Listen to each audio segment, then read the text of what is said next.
You're watching Destiny Church. Live your call, fulfill your destiny. What do you want your life to be?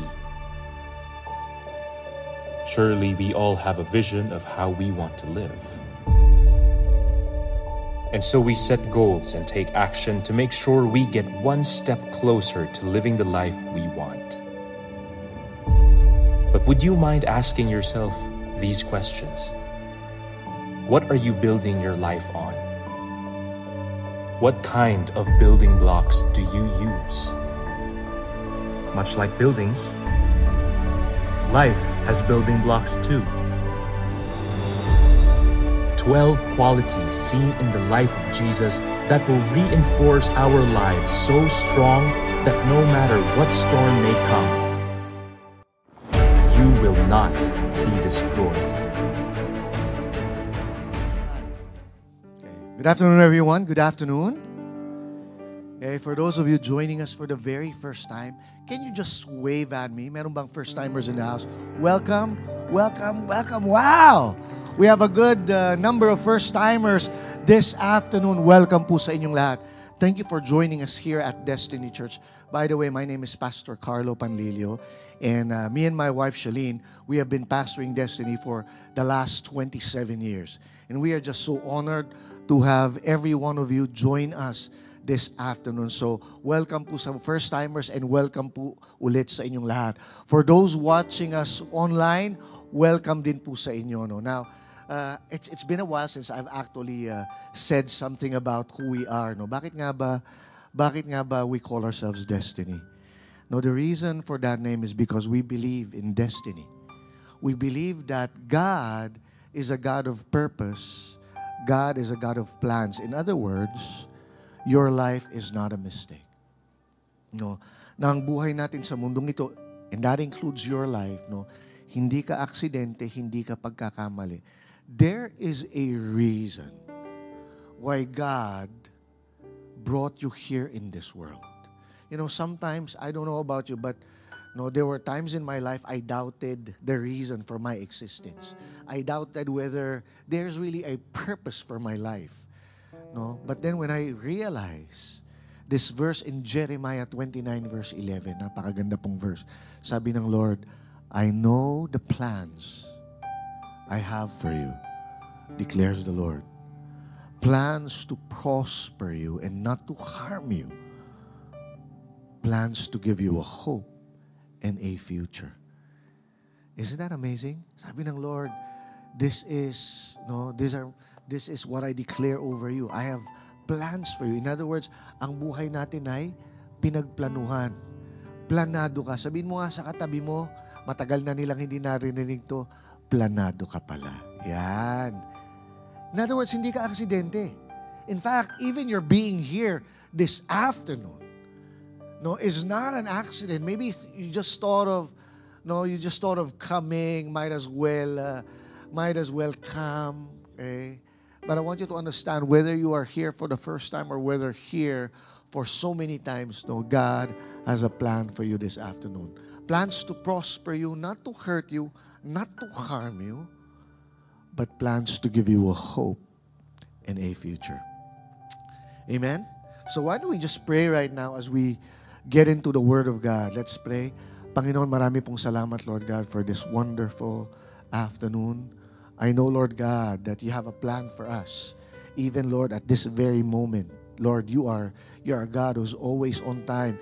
You are a God, Lord, who is working something in us and through us. And I pray, let this message about humility, Lord, really speak to each and every one of us. We thank you, Lord, in Jesus' name. Amen. Amen. Can we just give the Lord once again a clap? Okay. So this afternoon, once again, we're going to talk on this quality of humility. This is our second part of the series in humility. And pag inisip nga natin yung word na humility, no, it's such a, no, sabi nga nila, such a big word. Sabi nyo humility. If I were to give a title to this afternoon's message, I have entitled it, From Pit to Palace, humility, trust, and the mighty hand of God. From pit to palace, humility, trust, and the mighty hand of God. No? Bakit from pit to palace? No? From pit, ibig sabihin, no, kumbaga parang when you're down in the pit, okay? And because we're going to be, in a while, we're going to be looking at a character in the Bible who was literally thrown inside a deep pit, a well, but later on, he experienced what it means, no, to live and rule in a palace. Okay? So humility, trust, and the mighty hand of God. No? Ako po naniniwala that everyone here believes that humility is such a noble virtue. No? Pero yung tanong, ano nga bang nagagawa ng humility o ng pagiging humble o sa Tagalog, pagpapakumbaba? No? Anong kabutihan ba nakukuha natin dito? You know, na-realize ko when you talk about humility, everyone, no, okay, here's just some thoughts, no. Parang minsan, masarap maging proud, pero mas mabuting maging humble. Would you agree? Masarap yung maging proud. In other words, pag proud ka, yun nga, meron kang pinagmamalaki, may napatunayan ka, and maybe totoo naman, ano, for some of us, there are things that we have done in life that we have actually every reason to be proud of. No, you have some accomplishments to your name. No, you have done good things, no, that you can actually be proud of. And yes, okay, masarap maging proud, pero mas mabuting maging humble. No, so sabihin mo sa katabi mo, mabuti pa mag-humble ka na. Yan. Okay, what does it mean to be humble? No, first of all, why are we even talking about this topic? I mean, no, how is this message of humility going to help you? Why would you want to be humble? Sabi ko, parang mas masarap maging proud eh. Pero why humble yourself? No? And no, I would like to give you a few reasons why it's good to be humble. Actually, these are practical, even what you call secular reasons. We're not even gonna, no, for this next 4 things about why it's good to be humble. No, it's not even something that it's going to be anchored in the Bible. But what I'm saying is, even the secular world, even the world, no, realizes that yes, it's good to be humble. Number 1. Why it's good to be humble, or why should we be humble? Humility makes you teachable. Humility makes you teachable. No, pride says, I already know. Di ba? Yun nga, may mga tao na ang tawag natin dito, know-it-all, and you just don't want to be around with these people. Yung parang, no, it's one thing na marami kang alam, it's another yung parang pinagyayabang mo yung marami mong kaalaman. Okay? On the other hand, humility says, I'm still learning. And that's why humble people grow faster. No? Yun nga, pag mababa ang puso mo, in other words, you are always in a position of what? Learning. Hindi yung parang, alam ko na yan, narinig ko na yan, no? Nagawa ko na yan. One of the pastors that I really admire, si Pastor Peter Tancino from CCF, no, I heard him say this one time. Sabi niya, nothing to prove, so much to improve. Nothing to prove, so much to improve. You know, that's a very powerful statement kasi kadalasan, anong gusto natin gawin? Meron tayong gustong patunayan. We want to prove something to others. Pero ang ganda no, nothing to prove, but so much to improve. Okay? When you're teachable, you ask questions. You listen deeply. Okay? You admit mistakes. And that posture leads you to wisdom. I just like to anchor this secular idea to the Word of God. Look at Proverbs chapter 11, verse 2. When pride comes, then comes disgrace. But with humility comes wisdom. Yun pala, pag ang tao humble daw, no? It brings about wisdom in your life. Tatalino ka. Kaya gagaling ka, no, pag meron kang humility kasi nga you are willing to learn, no? Check this out. One of the greatest authors in the last couple of decades, no, si C.S. Lewis, kung kilala niyo siya, siya yung sumulat nung Chronicles of Narnia. Sabi niya, the first step in acquiring wisdom is humility. Now, here's what's interesting, no? In the Journal of Positive Psychology, there's a study by Krume and Mancuso in 2019. And this is one of the statements that they found out. Sabi nila, dun sa study, intellectual humility is linked with better learning and critical thinking. No, this is from the secular point of view, that even the world acknowledges na yun nga, you are actually going to benefit from being humble, no? Intellectual humility is linked with better learning and critical thinking. Okay? That's from the Journal of Positive Psychology, 2019. Number 2, here's the second benefit. Humble people have better self-awareness. Humble people have a better self-awareness. Ano ibig sabihin nito, no? Humility helps you see yourself clearly. Not with shame. Now, ano ibig sabihin ko not with shame? Okay? I'm not talking about false humility or parang yung magiging mahiyain. Hindi, kayo na lang po. No, I'm not talking about that, no? But this is just about being honest with yourself, having a right assessment of what you can offer and what you cannot offer. Humble people aren't blind to their flaws. Admit nila yung kanilang mali, admit nila yung kanilang kahinaan, and because of that, they improve more. Yun nga no? You end up, hindi mo napapahiya ang sarili mo kasi alam mo naman yung kahinaan mo. Alam mo minsan, yung napapaya natin sarili natin kasi we go overboard our heads, no? Way over our heads. And we end up sometimes embarrassing ourselves because of pride. No? Pero yun nga, yung humble people, meron silang tamang pag-estima sa sarili. They don't pretend to be perfect. They just stay open to growth. Okay? Again, I would like to anchor this, no? Romans chapter 12, verse 3, sabi dito, don't think you are better than you really are. Be honest in your evaluation with yourselves.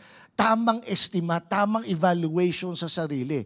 No, sabi dito ni Paul, don't think you are better than who you really are. Okay? Okay. And here's an interesting study. No? In Dr. June Tangi of George Mason University, in a study in 2001, came up with this. Sabi niya, humble people show greater self-awareness and emotional intelligence. Interestingly, sabi niya, yung mga tao daw na mapagpakumbaba, they have a greater self-awareness and emotional intelligence. In fact, in American Psychological Association or APA, no, in 2000, in the year 2000, no, there's this study entitled Humility, Theoretical Perspectives, Empirical Findings and Directions for Future Research. No? And here's what they found out. Humility reduces narcissism and increases emotional insight. Wow. No, even the secular world, even secular psychology sees the benefit, yung kabutihan ng nagagawa ng pagpapakumbaba. This is not just something that's spiritual. This is not just something that the Bible tells us to do. But even, no, in the world, yun nga di ba? Ang sarap makisama sa mga taong mapagkumbaba. No? Kaysa dun sa mga, di ba? Okay, let's be honest. Okay? Ayaw natin ng mayabang eh. Tama ba? Wala? No, ayaw mo ba, di ba? Ayaw, nakakainis ang isang taong mayabang. Nakakainis ang isang tao parang know-it-all. No, parang sa simula pa lang, ano ba mga, know-it-all, or ano bang modern or Gen Z, No, all about me. Okay? Yan ba term nyo ngayon, all about me? No, there are just some people, yeah, that's true, they're just all about themselves. No? My youngest daughter, si Catherine, at the start of the school, nag-start na kasi yung kanyang school year, tells me, no, on the very first day of class, no, meron siyang mga bagong schoolmates. And apparently, one of the new schoolmates, literally, first day of class, so di ba anong ginagawa sa first day of classes? No? Election ng officers. And elementary pa lang naman ito, no? But usually, what do you do when when there's an election of officers in the classroom, di ba? Okay, somebody basically nominates, no? One of their classmates. And of course, kahit na gustong-gusto mo, you don't actually try to nominate yourself, di ba? You wait for someone to actually nominate you. No? Pero kinikwento sa akin ni Catherine, yung first, ang tawag nito, yung isa dun sa mga bago niyang classmate, on the first day of class, ito naman kasi si teacher nagtanong, hindi dapat siya nagtanong, sabi niya, sinong gustong maging president? Sabi kagad nung ako po. I want to be president. And I was like, you know there's something wrong. I mean, even if you're confident, even if you know you have something to offer, that is just not right. Tama ba? Hindi. Mag-nominate ko na siya. Ako pa, gusto ko maging president. It's no. So, anyway. Okay. Number 3. Humility strengthens relationship. Pride pushes people away. Diba yun nga no? Pag mayabang ka, you push people away. Humility, in fact, brings people together. When you're humble, you admit when you're wrong. Listen well and make others feel seen. No, yun yung gusto ng iba, no? Parang they want to be seen, and when you're humble, you make people feel that way. Okay? That's how trust is built. That's how friendships are built, families, no, and even teams. Okay? Interestingly, the Bible also says, in humility, count others more significant than yourselves. Yung pala yun. No, pag ang tao humble, you actually count others, no, significant or better than yourself.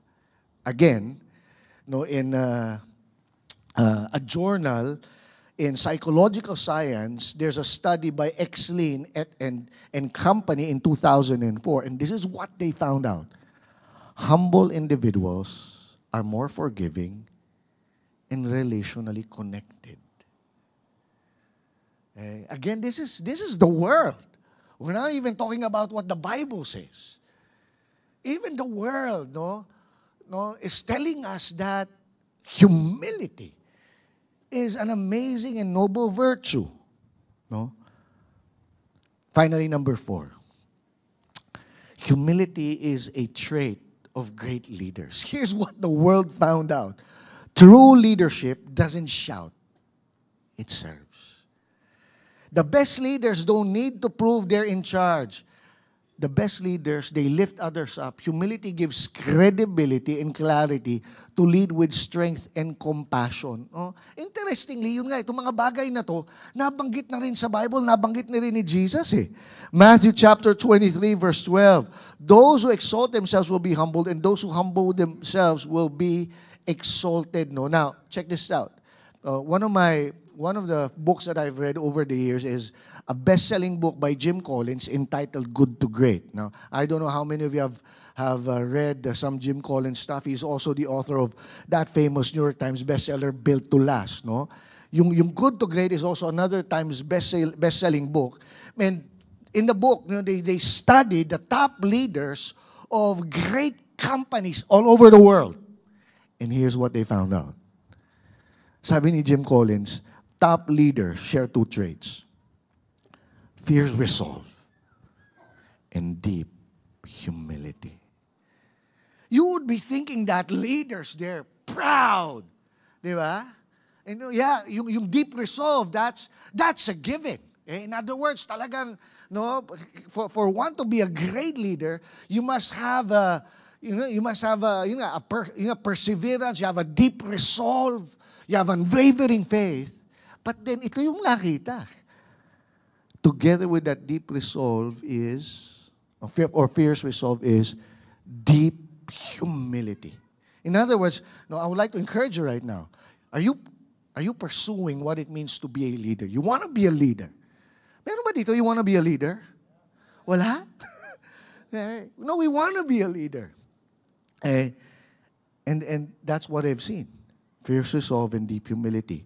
No, in another study about level 5 leadership, pag sinabing level 5 leadership, these are the top performing leaders in a company, level 5.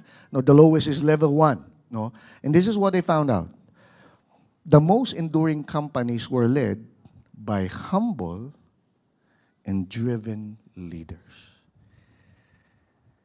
The most enduring companies were led, interestingly, not only by driven, not only by visionary, probably siguro yun yung isang obvious no? Pag isang malaking kumpanya, like for example, you talk about Walt Disney, it was led by a visionary before by the name of Walt Disney. But interestingly, they were not only driven, they were humble. Okay? Now, which leads me to why is it really important to be humble? We talked about some of the secular reasons, but right now I want us to go deeper and take a look at a biblical reason. 1 Peter chapter 5, verse 5 to 7. In other words, yung first 4 points ko, introduction yun. Just letting you know, when I said I'm down to my last point of my introduction. Okay? 1 Peter chapter 5, verse 5 to 7. Sabi po dito ni Peter, in the same way, you who are younger, be subject to the elders.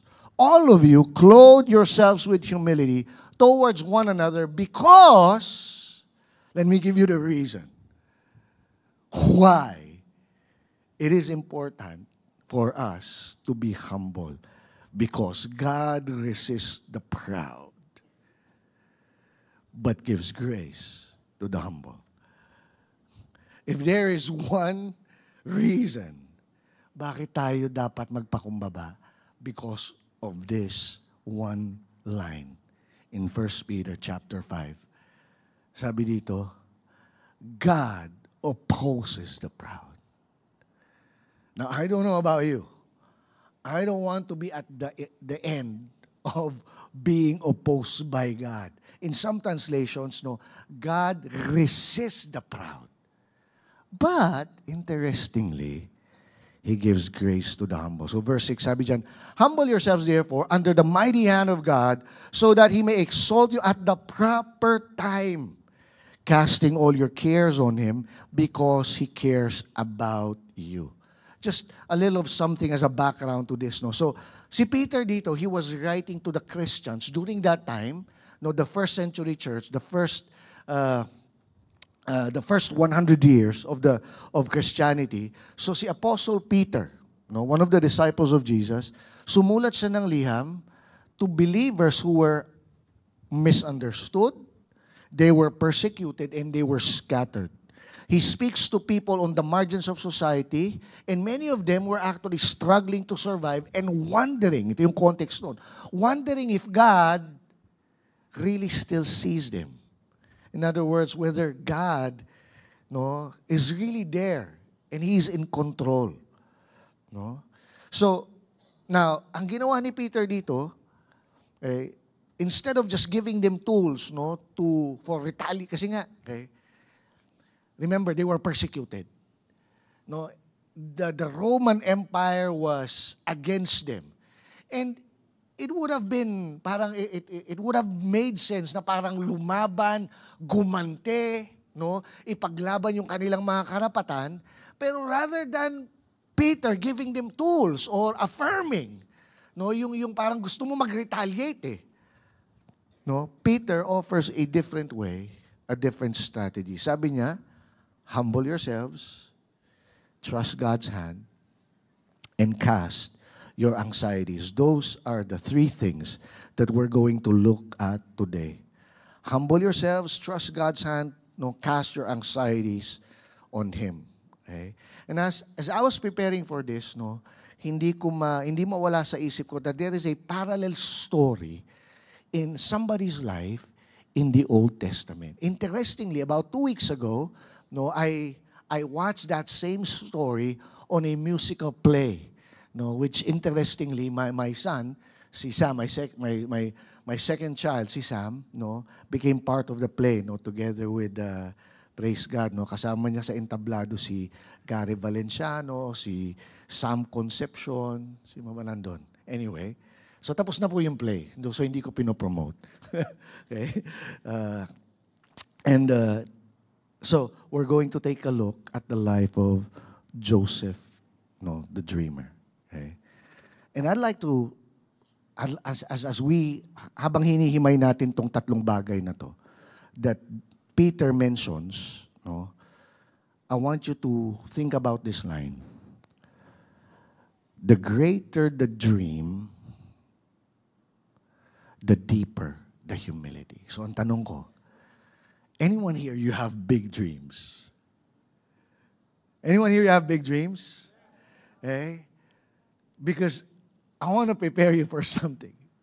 Okay? The greater the dream, the bigger the dream, the bigger the work of humility that God is going to do in your life. Okay? Number 1, true humility starts with submission. Okay? No, medyo straightforward ito, no? Nandiyan na actually lahat sa verses eh. Okay? True humility starts with submission. Sabi dito ni Peter, no, very straightforward.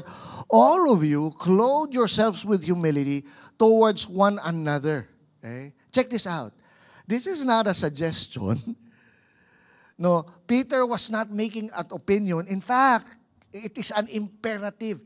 It is a command. No, ito po isang pag-uutos. Sabi, no, clothe, damitan niyo sarili niyo ng pagpapakumbaba. Clothe yourselves in humility, no? Okay, it's like putting clothes on. In other words, you can actually do that. You can take on an attitude of humility. Okay? Every time we are faced with a circumstance, no, ma-realize na sometimes, no, would I rather be proud or would I rather take on an attitude of humility? Okay? And it's, no, katulad ng damit, di ba? You put on clothes right now. Okay? And you can select the kind of clothes that you wear. Okay? In the same way, you can put on humility. No? Humility is not a mood. It is a mindset. Let me repeat that. No, sometimes akala natin, yung pagiging pagpapakumbaba, depende yan sa mood mo eh. Mood, no, feeling humble ako ngayon. No. It is not a mood. It is a mindset. In other words, every one of us has a choice, no, to be humble. In fact, God says, clothe yourself with humility. No? It is choosing to submit when you'd rather, sometimes, di ba, okay, sinito, pag kunyari na pagsasabihan tayo, minsan gusto mong magsalita din. Na meron na mga oras na gusto, no, na tama lang na magsalita. No, there are times that one needs to be silent, but there are times that one needs to speak up. Okay? And no, the Bible tells us that, no, God makes all things beautiful in its time. And sometimes, no, pag sinabi natin humility, there's a temptation na magsalita, no, mapakinggan, pero minsan kailangan rin lang manahimik. Serve when you'd rather be seen. Okay? To serve, sometimes, no, to serve without being seen. Okay? Yield even when you feel you're right. Okay. Let us go back to the story of Joseph, no? Kung maalala nyo, sino nga ba tong si Joseph? You're gonna find that story in Genesis, no? It starts with Genesis chapter 37. We're not going to go through all the passages because it extends several chapters, no? Pero si Joseph, siya po yung panglabing isang anak sa 12 magkakapatid. And anak po sila ni Jacob, no? And today, no, basically, the 12 tribes of Jacob or the 12 tribes of Israel are basically today the nation of Israel. No? Now, here's what happened. No, sa 12 magkakapatid, si Joseph, no, siya yung interestingly naging paborito ng kanyang tatay na si Jacob. No? In other words, pag paborito ka, you have this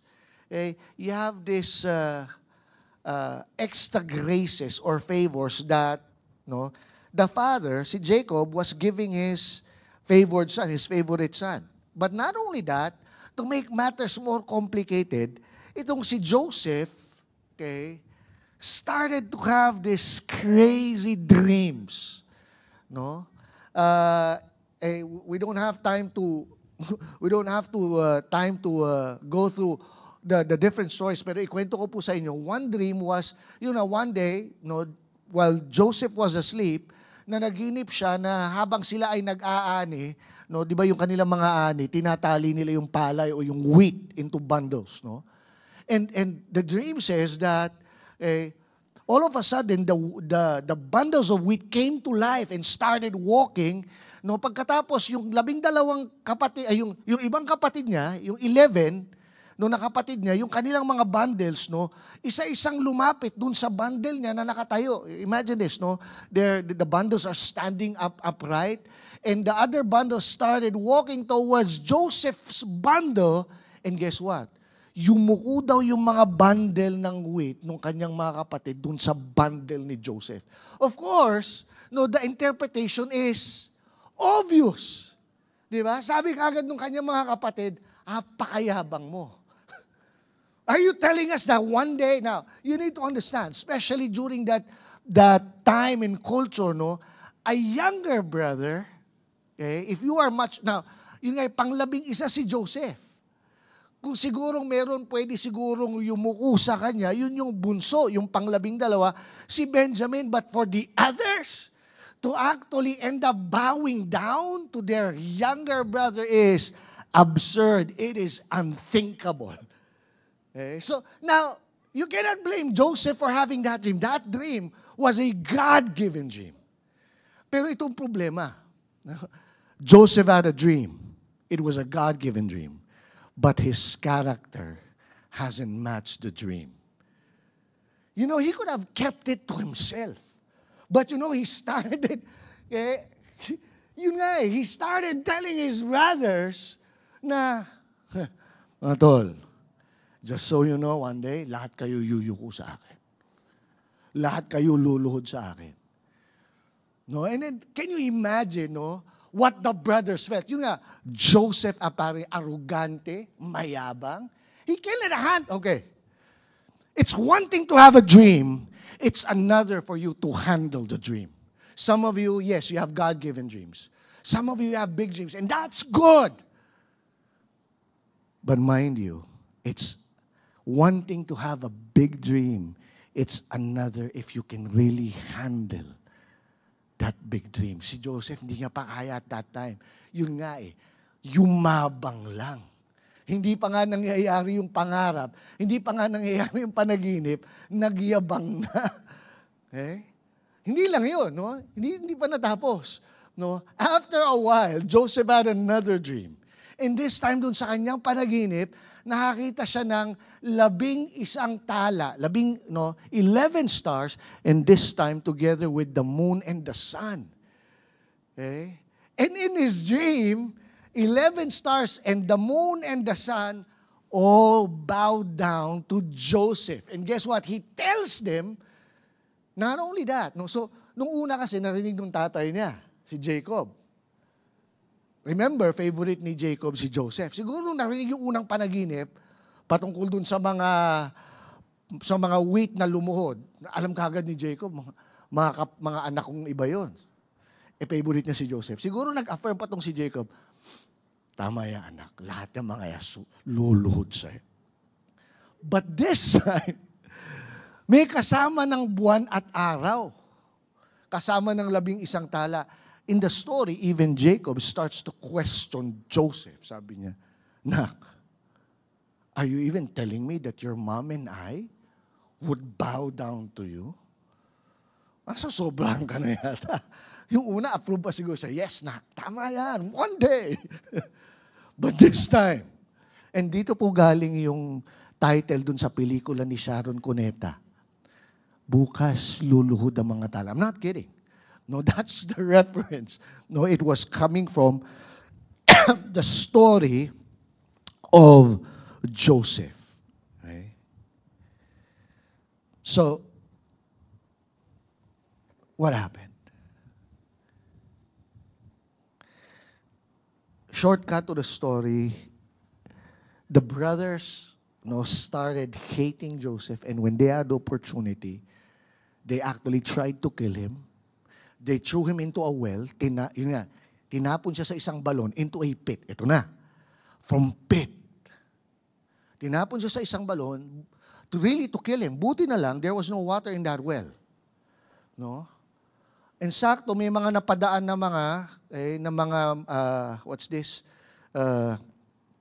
merchants, that the brothers saw, and they decided, let's just sell Joseph into slavery. And that's what they did. That's what they did. Pinagbili nila. Yes, totoo, mayabang si Joseph, may character problem, arrogante, pero hindi naman siguro tama na sarili mong kapatid. Gusto kang patayin, at nung hindi ka mapatay, binenta ka. Okay? Binenta nila yung kapatid niya, and sinabi sa tatay, na yung kanilang kapatid was, remember, it was mentioned in the Bible na dahil nga paboritong anak tong si Joseph, binigyan siya ng kakaibang coat, a multicolored coat, that was iba-ibang kulay, and kinuha nila yung coat na yun, pagkatapos sinira nila, nilagyan nila ng dugo, pagkatapos sinabi nila kay Jacob, Tay, nakita namin tong damit ni Joseph. Tay, di ba ito yung bigay mo? Mukhang nilapa ng hayop, ng wolves, ng oso si Joseph. And so Jacob thought that his son died. And they kept that a secret, that the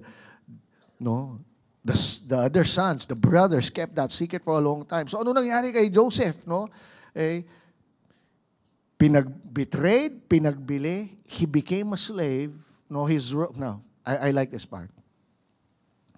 His robe was taken from him because God wanted to clothe him with something greater.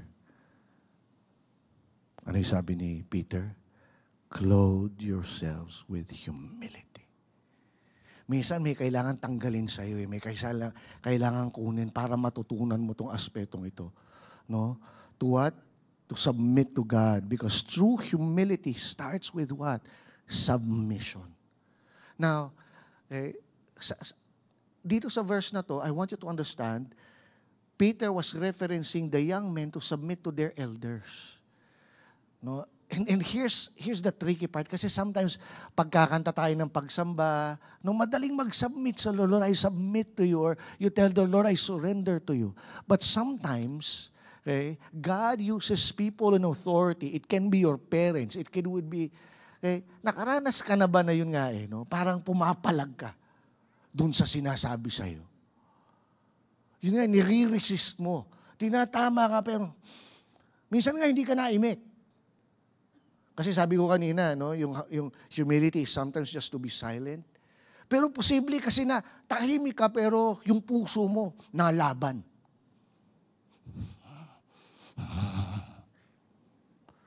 Have you ever done that? Because there were times in my life I did that. Like, yes, I kept my peace. I was silent, but inside of me, I was not humble. I was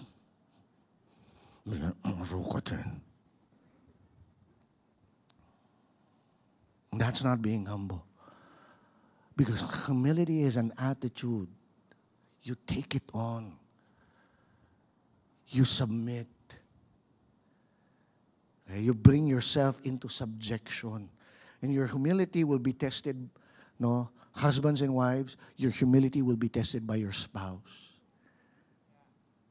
Oh, it's starting to get real now. Sa mga may asawa, alam mo, one of the people that's going to test your humility, asawa mo. Yung mga anak, one of the people that's going to test your humility, is yung mga magulang nyo. Kasi minsan gusto mo mag-reason out, gusto mo magpaliwanag. Pwede rin yung flip side. Hindi porkit tatay ka, hindi porkit nanay ka, no, meron kang karapatan na maging proud. Hindi. Minsan, no? Yun nga, mga nakakatest ng humility yung pag kunyari, yung willing kang makinig dun sa anak mo. It's one thing na yung anak nag-sorry sa nanay at tatay. Pero it's another when yung tatay at nanay nag-sorry sa anak. Hello? Boss ka, matetest ang humility mo. May boss ba na nagsosorry sa empleyado? May empleyado bang marunong mag-sorry sa boss? Okay? O baka pag nagtimpla ka na ng kape,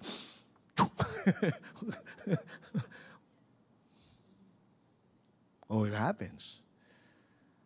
Okay? Yun nga pumapalag. And this is the context here.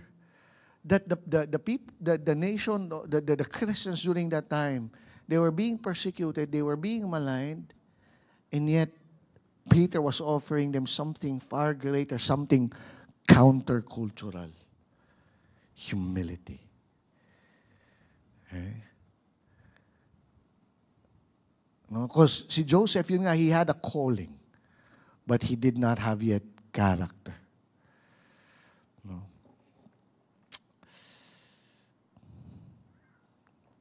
So, why would, no, and sabi dito, no, God resists the proud.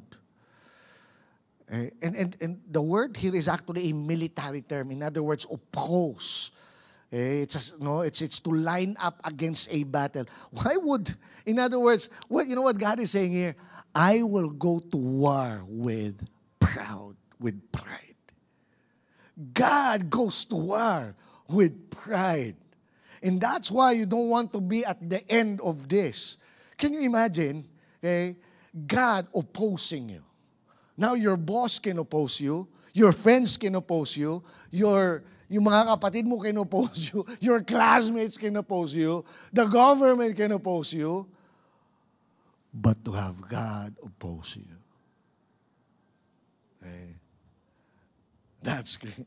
No, you don't want to go against God. No? Because, and you might think, why would God want to go to war against pride? Let me give you several reasons. Because pride places you at the center instead of God. Because pride closes your ears to instruction. Yun nga, pag pride, hindi na natututong makinig. Because pride blocks me from receiving, the most important thing.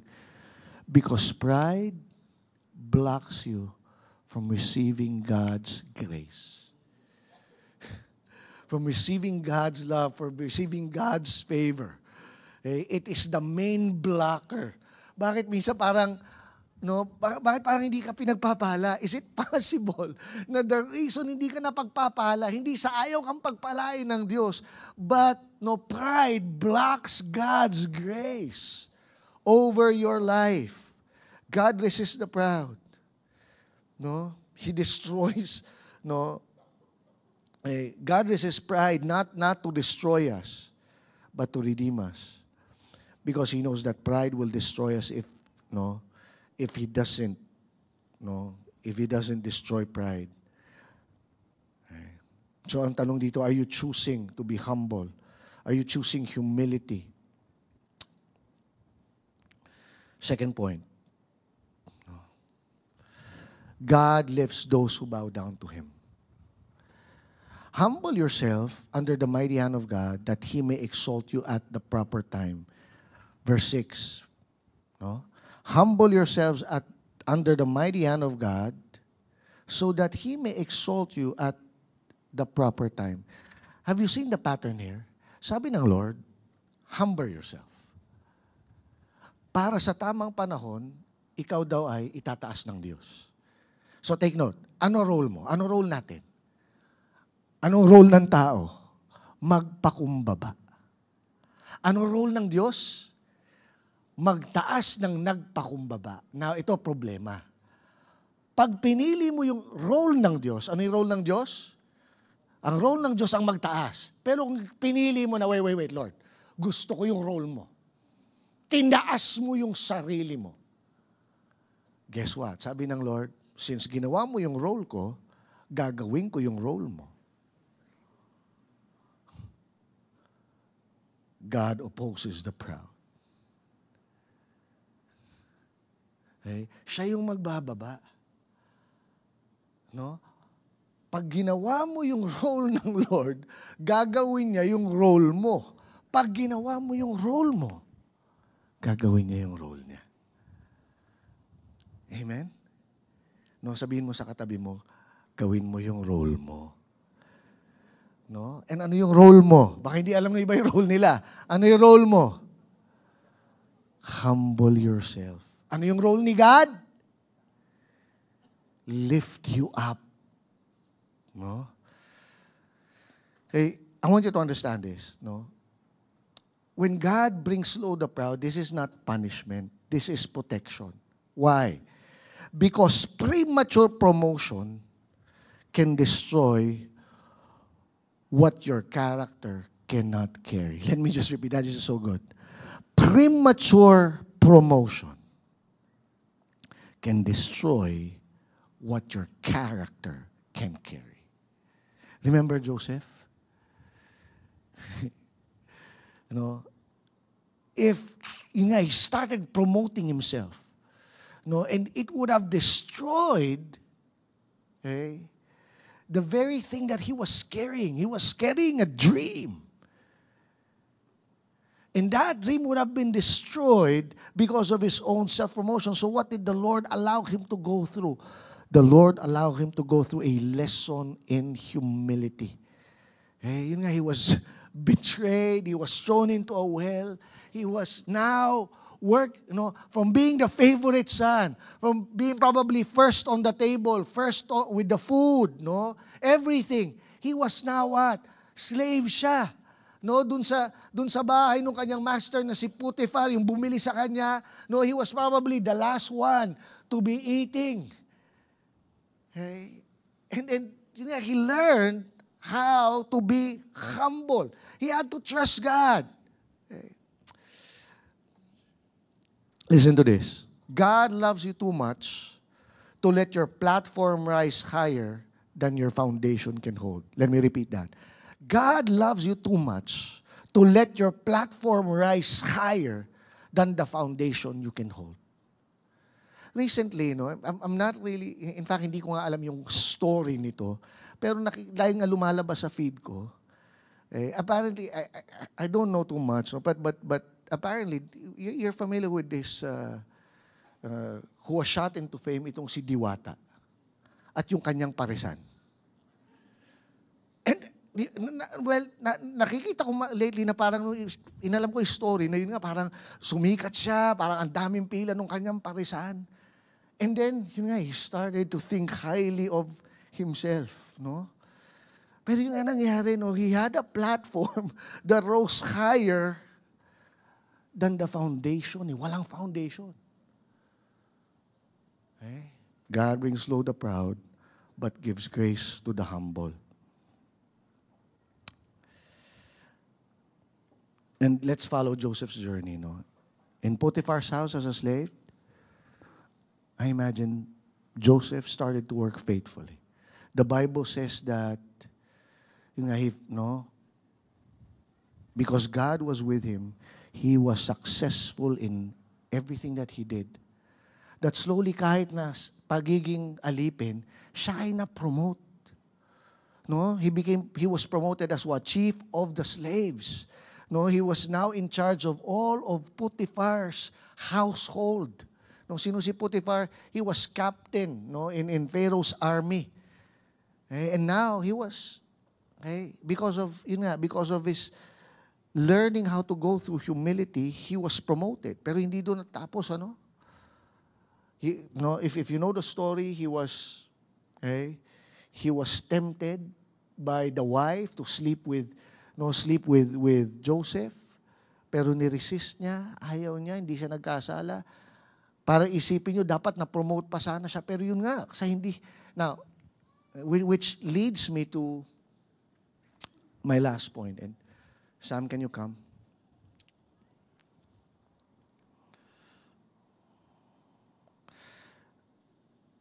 So ano nangyari, no? Na itong si Joseph na pagbintangan, na ni-rape niya o ginalaw niya yung asawa ni Potiphar. And dahil doon, siya ay nabilanggo.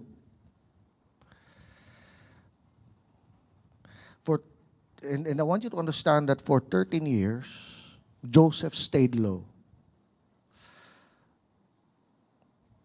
13 years. That's a lot of time. Okay? But it was during this time that he went from prisoner to prime minister. Not by pushing, but by trusting. No? Which leads me to my third point, no? My last point. Okay? Sabi dito,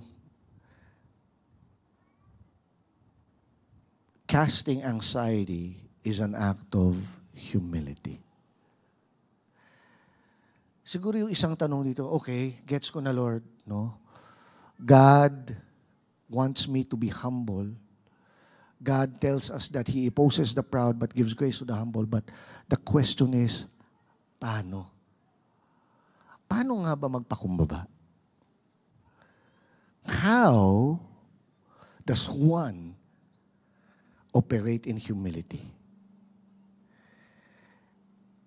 Actually, kung babasahin niyo uli yung verse, no? So, sabi diyan that God gives grace to the proud. God gives grace to the humble, He assists the proud. And then all of a sudden, He tells us, Peter tells us, the Bible tells us, cast all your cares on Him because He cares on you. I remember when we were doing this, when I was developing this together with our pastors, no? Sabi ko, what's the connection? Have you ever thought about that? Okay. What's the connection? I mean, okay.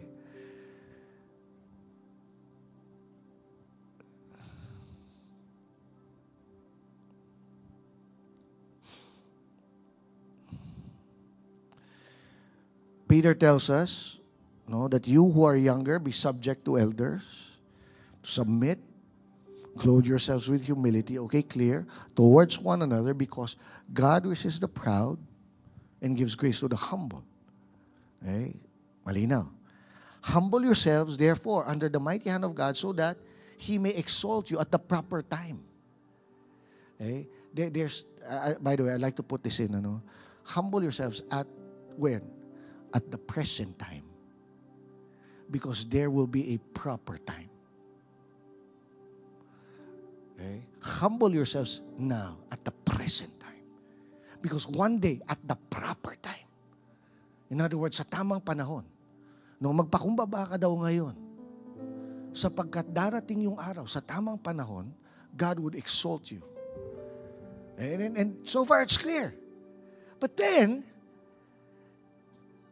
the next verse says, cast your cares on Him because He cares for you. And I don't know if you try to wrestle with the word, I actually ask God, what's the connect? What's the connection of casting my anxieties on you with humility, with being humble? Or is this another totally different sentence? Is this tapos na ba doon sa aspect ng humility? Or, casting our anxieties. Ano yung anxieties? Okay? Pag sinabi anxiety, sino dito na anxious? Okay? Ano yung mga bagay na nakaka-anxious? Sino na-anxious sa trabaho? Sino na-anxious sa sweldo? Sino na-anxious sa mangyayari sa future? Ano yung mga bagay na na-anxious ka? Sino na-anxious sa damit? Sino na... interestingly, the word anxious is also the word, check this out. The word for anxiety is also the word distractions. Wait, whoa. Okay? Because when you're anxious, when you worry a lot, you're distracted. Tama ba? No? Pansinin mo, pag worry ka ng worry, pag balisa ka, pag abala ka, pag yun nga, masyado ka, nag-overthink ka, no? Ito rin yung time na wala ka talaga halos nagagawa. Ito yung time na nawawala ka sa focus ng dapat mong gawin. In other words, you end up being distracted. Because, okay, check this out. This is amazing. Because what happens is the reason the reason you're anxious is because you are trying to control what you cannot. Tama ba? Kasi nga, yung gusto natin yung security na we are always in control. But I want you to understand, I think Joseph learned a very powerful thing here. There were things that were beyond his control. Okay? He could have been anxious as to why he has become a slave. But then I realized na I think that he has no control about that situation. Yes, he is a slave. Okay? Rather than trying to overthink, paano ba ako tatakas dito? Paano ba ako makawala? Walang iya talaga yung mga kapatid kong yan. Binenta ako. One day, makakaganti ako pag ako nakalaya dito. And you know, kung ganun sana mag-isip si Joseph, no? Kung naging bitter siya, naging angry siya, kung yun nga, he let bitterness and pride or wanting to prove himself get in the way, no?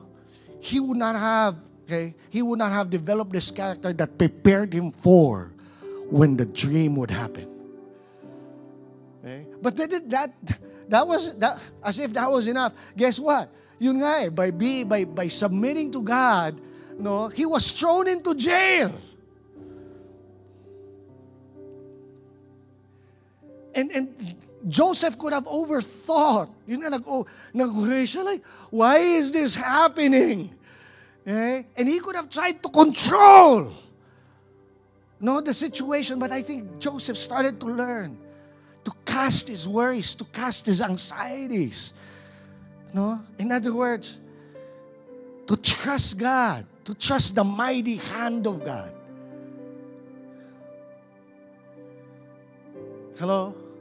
There's a song that my son was part of the musical.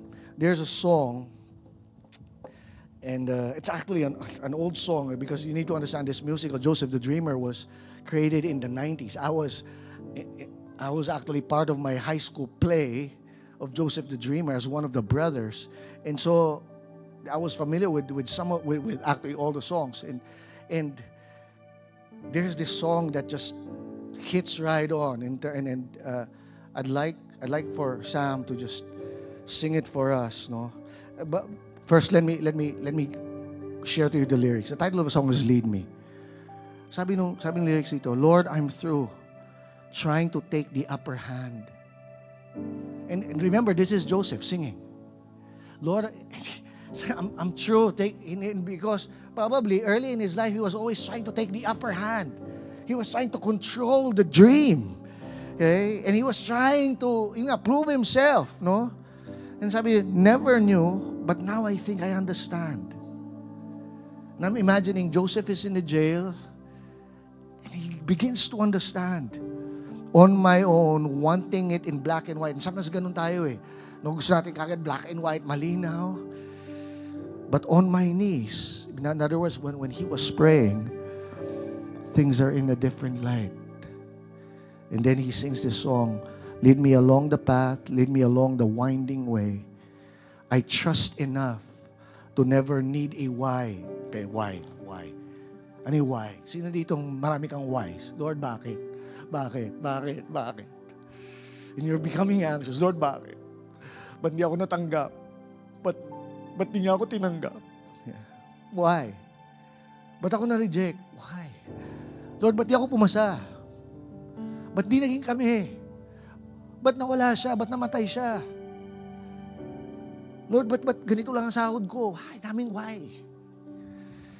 Kaya sabi dito, I trust enough to never need a why if you take me to the where. In other words, you take, God, take me where? Where are you leading me? No, lead me along the path, lead me along the winding way. I don't know what's around the corner, Lord, but I know you'll be there. No, Lord, sabi the verses, Lord, I'm through wondering what lies in storm. No, it's up to you. You never let me down before. Bubbles burst when I'm the one who knows what's best. But when you're first, I'll never gonna second guess. Okay, Sam? Okay. Lord, I'm through trying to take the upper hand. Never knew, but now I think I understand. On my own, wanting it in black and white. On my knees, things are in a different light. Lead me along the path, lead me along the winding way. I trust enough to never need the why. If you take me to the where, lead me along the path, lead me along the winding way. I don't know what's around the corner, Lord, but I know that you'll be there.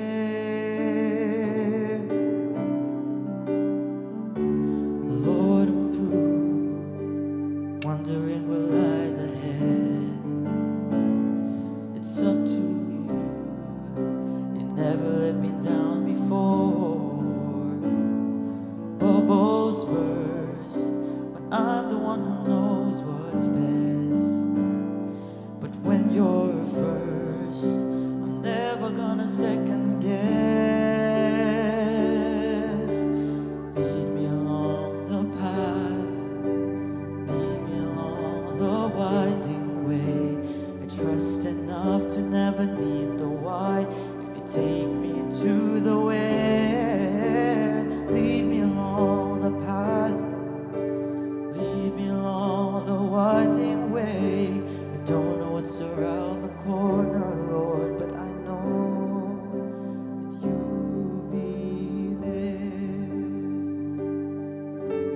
Helpless, alone, blessed be the times. My point of view points to you. You become my eyes. Lead me along the path, Lead me along the winding way. I trust enough to never need a why.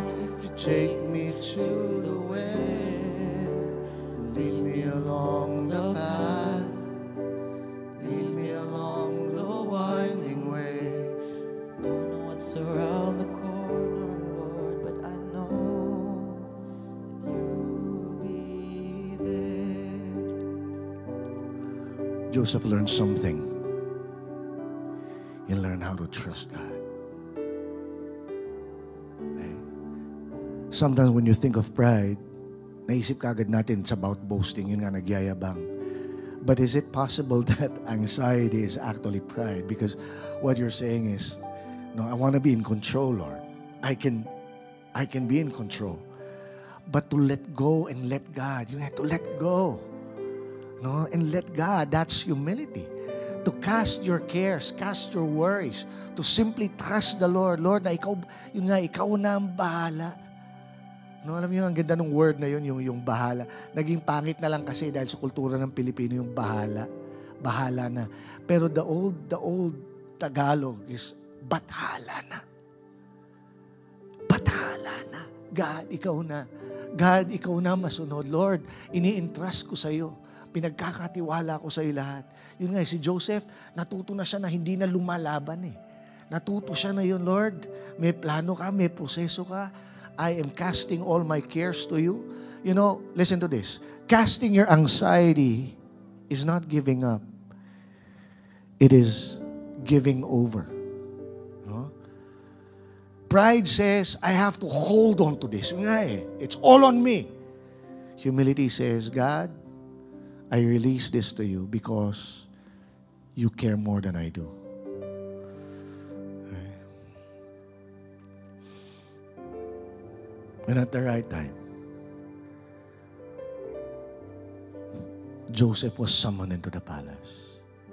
Kung kailan akala niya, wala na, tapos na lahat, nakalimutan na siya. Sabi doon nagkaroon ng panaginip si Pharaoh. Kung alam niyo yung kwento, walang maka-interpret doon sa buong kingdom, doon sa buong Egypt. Naalala nung cupbearer na dating kakosa kasama ni Joseph sa jail. Sabi niya, Pharaoh, I remember there's someone back in prison. I used to be with him. He interpreted my dreams for me and it came to pass. Maybe he can interpret your dreams. And so from the pit, from prison, Joseph was summoned to the palace. He was summoned before Pharaoh. And as the story goes, no, Pharaoh tells him the dream and Joseph interprets it. Now, okay, ang galing nung sinabi ni Joseph doon, sabi niya, God is the interpreter of dreams. He knew it was not about him. And to make the long story short, so, na-believe si Pharaoh sa kanya, ginawa siyang what? Ginawa siyang prime minister of the whole nation of Egypt. Okay. Years later, nung nawalan na nga ng pagkain, yun yung panaginip ni Pharaoh magkakaroon ng famine. Nagkaroon ng 7 taong taggutom, no? Yung mga kapatid ni Joseph, pumunta sa Egypt dahil nabalitaan nila na merong pagkain sa Egypt. Pagharap nila doon sa kanyang kapatid, well, at first hindi na-realize ng mga kapatid na si Joseph yun. Okay? Pero nung na-realize ni Joseph, rather than maghigante, dito malalaman walang pride. Sabi niya, what you intended for evil, the Lord intended it for good. Yung intensyon na mapasama ako, okay, plano pala ng Diyos para sa ating kabutihan. Pinauna niya ako dito sa Egypt para iligtas ang ating pamilya. Okay. Amen? Cast all your cares, your burdens on Him. I want us to stand up right now.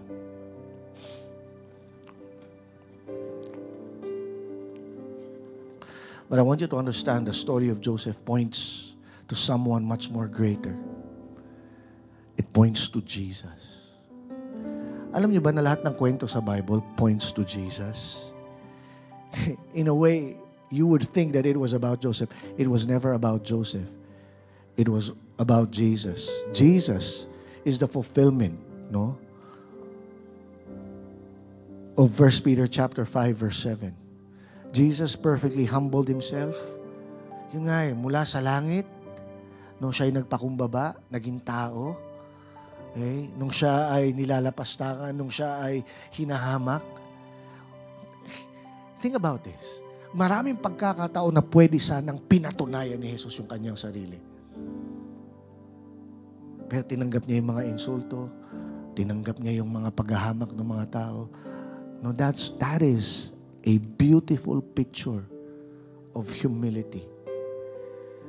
And I just find it interesting how in Matthew chapter 11 verse 28, sabi ni Jesus, "Come to me all of you that are tired and weary, and I will give you rest. Take my yoke upon you and let me teach you, because I am humble and gentle of heart." Here is Jesus inviting us. No, may invitation. Sabi niya, come to me. Those of you that are tired, why are you tired? You know why you're tired? Because you're carrying what you're not supposed to carry. You're carrying those worries, those anxieties that in the first place, alam mo naman that you cannot really control. Rather than overthink, rather than be worried, rather than be distracted, and you carry all these burdens, all this sadness, all these things that are weighing you down. No, nakakapagod yun dami mong dala. Sabi ni Jesus, come to me. Take my yoke upon you, for my yoke is easy and my burden is light. And He said this, I will give you rest. And sabi niya, for I am humble. I am humble. And you know what that means? Why is Jesus assuring us that He is humble? Listen to this. Because He wants you to know, He wants you to assure you, you have nothing to fear. Di ba, pag isang tao mayabang, no, medyo, sino dito minsan parang, the reason na natatakot ka lumapit sa isang tao kasi parang naisip mo na baka i-dismiss ka lang, baka hindi ka bigyan ng panahon, no? Parang mataas na tao to, ba't naman na ako papansin? Pero kaya sinabi ni Jesus, I am humble. In other words, you can come. You can come. You can come to me with your burdens. You can cast to me all your anxieties. And that is our Jesus, no? He invites you to come to Him because He's approachable. And not only that, He doesn't give you, when you come to Jesus, here's what humility does. Humility doesn't just give you relief. It gives you rest. Humility doesn't just give you relief. Okay? You know, sanay na ang Pilipino sa relief. But it's a cycle. Napagod ka, relief na naman. But no, God doesn't want you to give relief. He wants to give you rest. If you're willing to trust Him. Trust Him for your dreams. Trust Him for your worries. And at the proper time, He will exalt you. Let's just close our eyes.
Lord, right now, can I just encourage everyone, just come before the Lord, trust Him, humble yourselves, cast all of your anxieties. This is what God wants us. That if we are to humble ourselves, we are to trust Him with our lives. We are to trust Him with our cares. Cast all your anxieties right now, for He cares for you. If there is someone who deeply cares about your life, deeply cares about your hurts, deeply cares about what you're going through, it is Jesus. He understands. He's been there. He's been there. He's been through the pit. He's been through the suffering. He's been through the shame. And He knows. And He knows. And that's why you could trust Him. That's why you could trust Him. And maybe you could just even tell Him, Lord, lead me along the path, Lord. Lead me along the path. Maybe make that as a prayer right now. Tell Jesus, Lord, lead me along the path, God. The path. Lead me along the winding way. Trust enough to never need the why if you take me to the where. Lead me along the path. Go ahead, sing it to the Lord. Along the winding way. I don't know what's around the corner, Lord, but I know You'll be there. Lead me along the path. Make it a prayer before God. Lead me along the path. Lead me along the winding way. I trust enough to never lead the way. If You take me to the way, lead me along the path. along the winding way. I don't know what's around the corner, Lord, but I know